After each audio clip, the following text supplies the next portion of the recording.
For the last group of problems, we are still doing them a little bit differently than in your Springboard book, so I rewrote the steps.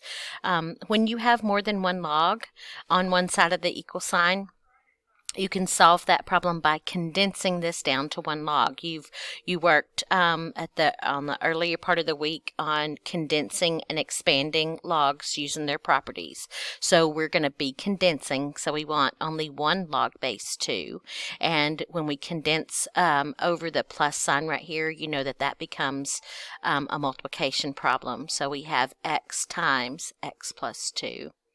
But that is just one log, and then after we get the one log, now we just solve it just like we did the problems in the earlier videos with the one log.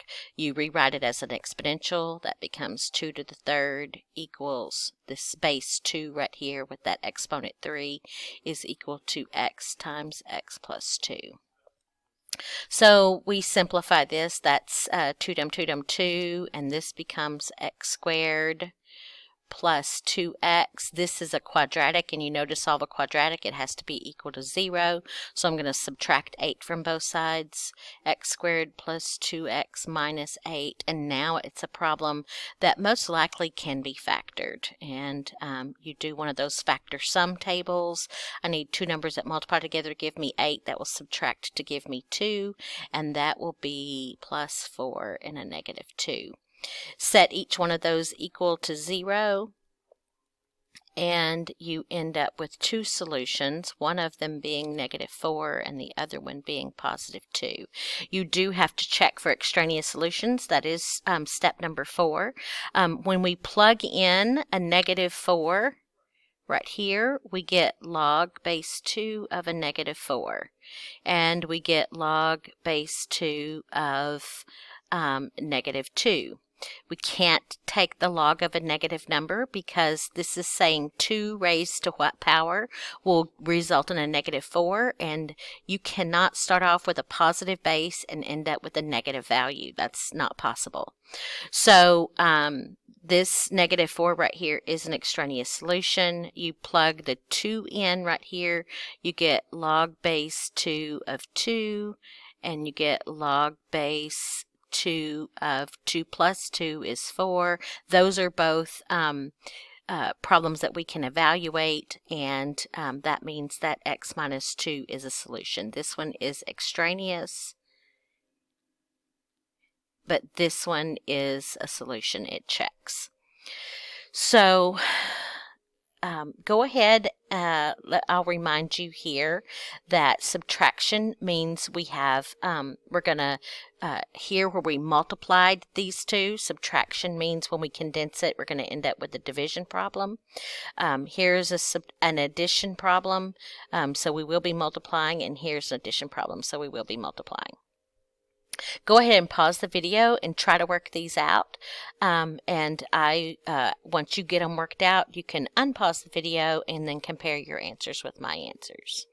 So on problem A, I worked it out and the answer came out to be x equals 0.4. Notice that because of the minus sign between the two logs, when you condense those, that becomes we use the quotient property. I see I put a parentheses in one place and didn't put it in the other, so let me fix that. And then to go to the next step, you rewrite it as an exponent, so the base 4 becomes the base of the exponent, the 2 becomes the exponent, and this becomes the answer. Squared the 4, got 16, multiplied both sides by x so that these two can cancel out. This becomes a simple algebra problem now. Subtracted x from both sides, got 15. Divided both sides by 15, reduced it to the lowest fraction, which is 2/5, or changed it to 0.4. And when you plug the 0.4 in here or here, you don't create any negative logs, so you're okay here. With the plus sign on problem B, you do end up with multiplying the 2x plus 2 times the 5. You rewrite this as a base as an exponential, and we have to remember that all natural logs have a base e. So the base of the log stays the base of the exponent. This is where that 2 came from, and then this moves to the other side. Distribute. Remember, e is a number just like pi. It's a little bit less than 3. So this is kind of almost 9 squared. 9 squared minus 10, you subtract 10 from both sides, divide both sides by 10 to get the x by itself. So when you type this in the calculator, it comes out as a negative value. Now, a lot of times we end up with the negative value being considered extraneous, but it's not the fact that the x is negative, it's the fact that when we plug the x in, it evaluates to be a negative number. And so we're going to plug that negative 2.61 right there for that x. 2 times negative 2.61 plus 2. Well, when you simplify this mathematically, it ends up being a positive number, 1.4778. About, I've rounded, but yet it's a positive number, and so we're totally okay with that. So this is not an extraneous solution. It is an actual solution. And then we have a plus sign, and when we plus, we multiply those two together. So condense it to a single log. Rewrite it as an exponent, the base of the exponent, and there's the exponent, so 2 to the 3. That becomes 8. Distribute the... Good grief, I forgot. I'm not using my... Okay, it's too late. I can't start over. So I'm going to distribute the 2 right here, 2 to the 3rd power. That's where I got the 8. Distribute the 2.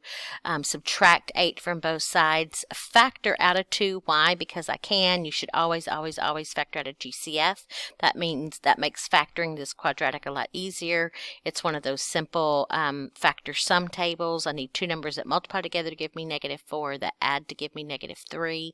-4 times +1 multiplies and adds to give me the correct combination. Use the zero product property to get x minus 4 equals 0 and x plus 1 equals 0. Solve them, set them equal to, get the x by itself, add 4 to both sides, subtract 1.